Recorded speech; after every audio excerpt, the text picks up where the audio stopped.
My name is Russ Freel. I was a fire control technician on the USS Orleck from late 68 through 71. During that time, we did an extended tour out of Yokosuka, Japan, back and forth to Vietnam and various other places. The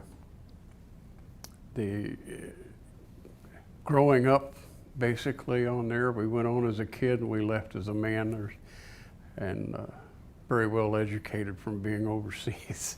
And one of the things that we received while we was on board during that time was a citation, and I wanted to read that and put it on record. During the period of August 1968 through July 1970, as a non-rotated unit of the 7th Fleet, the Orleck was assigned primarily to naval gunfire support duties of the coast of Vietnam in support of friendly forces ashore. Other assignments such as career task group operations, surveillance, shotgun ship for picket stations, and special operations were conducted without missing a single commitment. The rigorous schedule requiring unfailing attention to duty and keen sense of professional pride on your part to ensure the continual readiness for the combat operations. We traveled more than 134,000 miles of blue water.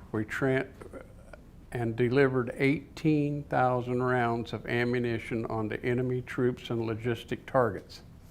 Efficiency awards was won by 2 departments during this period. I, being a fire controlman, was in charge or associated with the firing of the guns and ammunition on board. As I came aboard, the ship was already overseas, and I met it in Bangkok, Thailand. And from Bangkok, Thailand, as a seaman, new on board, we went right straight to Vietnam. And my job was in the director, which was a unit that guided the guns, the gun mounts. We had a manual firing situation and where we couldn't use radar and we couldn't use particular pieces of equipment. You had to fire with line of sight. The target was what we called a reverse slope target. It was behind a mountain.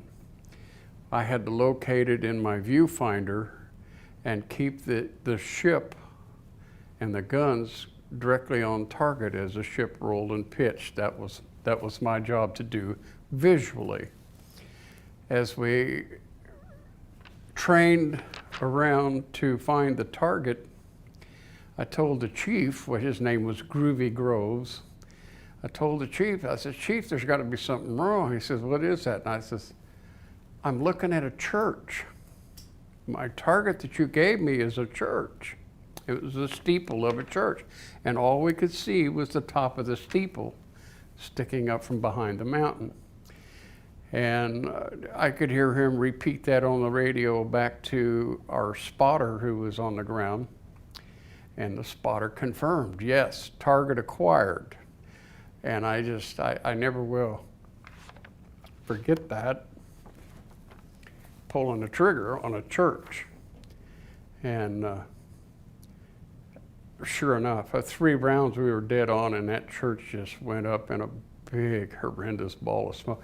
It wound up to being a VC ammo dump. They were using it to store ammunition in. But that was one experience that I've never forgotten, won't.